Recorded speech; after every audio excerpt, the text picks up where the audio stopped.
யுத்தம்னு சொன்னோன்னே நம்ம மைண்டுக்கு வர்றது ரொம்ப வருஷங்களாக ஃபைட் பண்ணி அதுக்கப்புறமா 1000க்கும் மேற்பட்ட மக்கள் இறந்து போகிற சீன், ரைட்? நம்ம உலக ஹிஸ்டரியில் நடந்த மிக குறுகிய யுத்தமும் இருக்குது.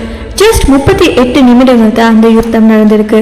1896 பிரிட்டிஷ் எம்பையர் வர்சஸ் ஜான்சிபர் எம்பையருக்கு ஒரு யுத்தம் ஸ்டார்ட் ஆகுது. ஜான்சிபர்ல கிங் இறந்ததுக்கு அப்புறமா அடுத்ததா ஒருத்தர் வராரு. அவரை பிரிட்டிஷுக்கு பிடிக்கல, ஸோ அவர் வரக்கூடாதுன்னு சொல்லி அவங்க சொல்றாங்க. ஸோ அந்த கிங்கை ஜான்சிபர் ரிமூவ் பண்ண முடியாதுன்னு சொன்ன காரணத்துக்காக இவங்க 2 பேருக்கும் இடையில இந்த யுத்தம் நடக்குது. இந்த யுத்தம் ஸ்டார்ட் ஆகினதுக்கு அப்புறமா பிரிட்டிஷ்ல இருக்கக்கூடிய வணக்க ஸ்தலங்கள் எல்லாம் குண்டு வெடிப்பு நடக்குது. அது மட்டும் இல்லாம ஜான்சிபர் ஆர்மியின் டேமேஜ் ஆகுது. மொத்தமா 500க்கும் மேற்பட்ட ராணுவ வீரர்கள் இதுல காயமடைகிறாங்க. அதுக்கப்புறமா ஜான்சிபர் சரண்டர் ஆகிடுச்சு. ஸோ இதெல்லாம் ஜஸ்ட் 38 நிமிடங்களுக்குள்ளுக்கு முடிஞ்சிருச்சு. அதனால தான் இந்த யுத்தம் இந்த உலகத்தில் நடந்த மிக குறுகிய காலத்தில் முடிஞ்ச ஒரு யுத்தமாக சொல்லப்படுது.